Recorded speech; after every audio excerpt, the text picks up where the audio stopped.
Shane Cuthbert raided by Liquor and Gaming. In early 2023, Shane was raided by the Department of Liquor and Gaming. Around the same time, he claims detectives from the major organized crime squad severed ties with him as an informant, likely due to the investigation into his brewery venture. Authorities suspected he was using the brewery to launder drug money, which had indeed been his intention, though the business hadn't officially begun operations. What Liquor and Gaming may not have grasped was that Shane was fundamentally incapable of running a real business. The work and discipline required didn't suit his craving for instant attention. Despite investing heavily to make the porthole look legitimate, it ultimately served only as a backdrop for loud parties where Shane could play the part of club owner without doing the work. He continued funding this facade with drug profits, the only business he'd ever truly managed, trafficking meth from Brisbane to Cairns via hired drivers. Conveniently, all assets were registered under his partner George's name, so when the charges came, they were laid against her, not him. April 2023, Shane Cuthbert banned from Queensland State Parliament. Around April,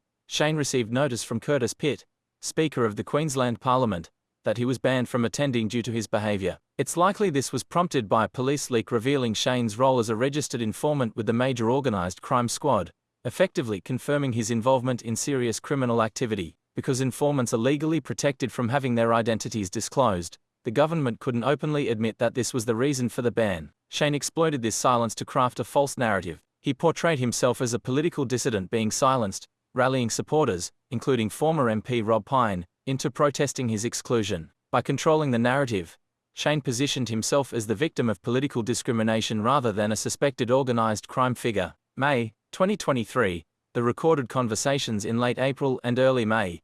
A series of phone conversations between Shane and Stewart were recorded. In the first, Shane casually admitted that he had listed Stewart as secretary of his two charities, and named Georgia and Jay Morgan as directors, without their knowledge or consent. He went on to confess that he had forged documents to apply for DGR, deductible gift recipient, status with the ATO, including fabricating meeting minutes. Shane openly admitted the entire setup was fake. The website for his domestic violence charity existed purely to create the illusion that services were being offered. In reality, nothing was being done. Like his other businesses, the charities were simply elaborate props designed to fool people, only this time, not just social media followers, but even politicians. Shane Cuthbert admits to charity fraud and drug trafficking. Read the full transcript and analysis of his crimes. Listen to Shane Cuthbert threaten he'll burn down his partner's place if she doesn't comply with his demands to assist him with his brewery business intended to launder drug money.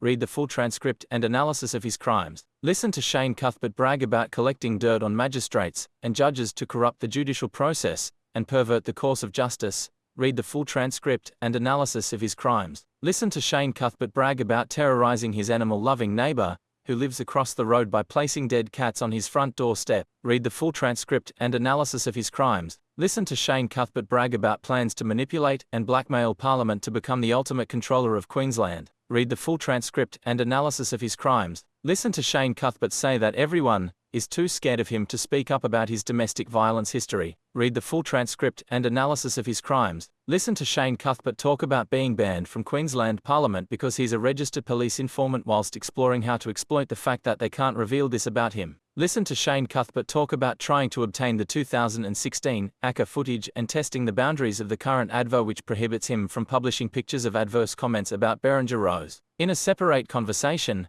Shane outlined his campaign strategy.